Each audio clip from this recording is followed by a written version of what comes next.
Di video ini, gue akan mengajak lo untuk melihat perbedaan antara cewek Indonesia dan cewek Barat dalam menyikapi relationship. Jadi, kalau lo dapat ilmu tentang relationship, bisa selalu lo sesuaikan dengan kondisi di Indonesia. Oh ya, ini perbedaannya nggak absolut ya bro. Ada beberapa kasus pengecualian. Cewek Barat yang pandangan hidupnya mirip cewek Indonesia, dan sebaliknya. Nomor 1, enak-enak dulu baru pacaran, wajar. Nikah tanpa pacaran, gila. Ada temen gua, orang Barat yang mengalami shock. Dia kaget karena di Indonesia Tinder dipakai buat cari pacar, bahkan buat cari pasangan hidup. Di Barat, fungsi utama Tinder adalah untuk hooking up, buat kenalan. Kalau cocok, bisa lanjut enak-enak di ranjang. Kalau udah cocok, baru ketemuan lagi beberapa kali. Setelah ngerasa srek, baru bisa lanjut ke pacaran. Budaya one night stand dan enak-enak ini cukup wajar di Barat. Bahkan sebelum pacaran, sebelum berkomitmen, kalau mau test drive, saling mengeksplor dulu masih dianggap wajar.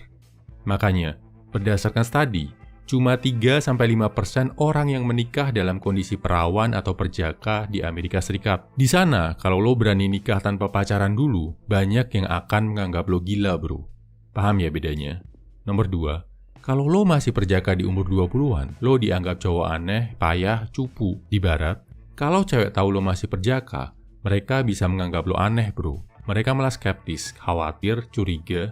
Kenapa di usia lo masih belum pernah ngelakuin enak-enak? Berdasarkan survei, rata-rata pria di Barat udah nggak perjaka di usia 17-18 tahun. Di Indonesia, angka rata-rata pria kehilangan keperjakaannya ada di usia 23,6 tahun. Yang perlu lo sadari, lo nggak perlu terpengaruh sama orang tentang hal ini bro. Nggak usah khawatir tentang pandangan orang. Yang penting lo sadar dan paham risikonya saat melepaskan keperjakaan. Mau kapan sama siapa itu balik lagi ke prinsip yang lo yakini. Nomor 3, MGTOW, apakah cocok di Indonesia? Di Barat ada istilah MGTOW, singkatan dari Men Going Their Own Way. Terjemahannya, para cowok jalan sendiri. Ini gerakan sosial yang terjadi karena cowok merasa dimanfaatkan, diperas habis-habisan sama cewek.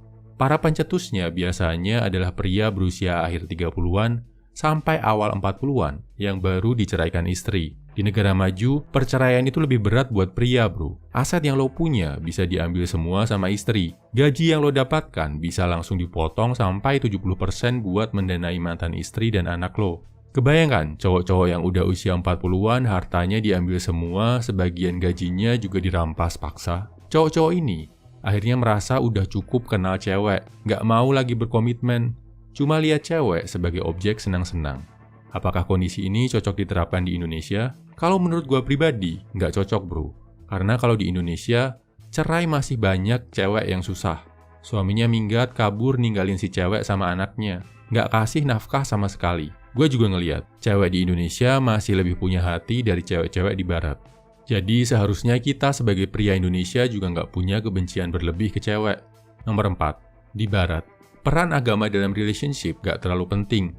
85% responden di Indonesia menganggap agama itu penting dalam sebuah hubungan, apalagi kalau sampai lanjut ke pernikahan. Di negara Barat, cuma 47% yang bilang agama adalah syarat yang penting dalam sebuah hubungan. Artinya, prinsip memilih pasangan hidup ala Barat agak sulit diterapkan di Indonesia. Selain yang pasti agama, di kalangan kita juga banyak yang mementingkan faktor lain kayak suku dan ras.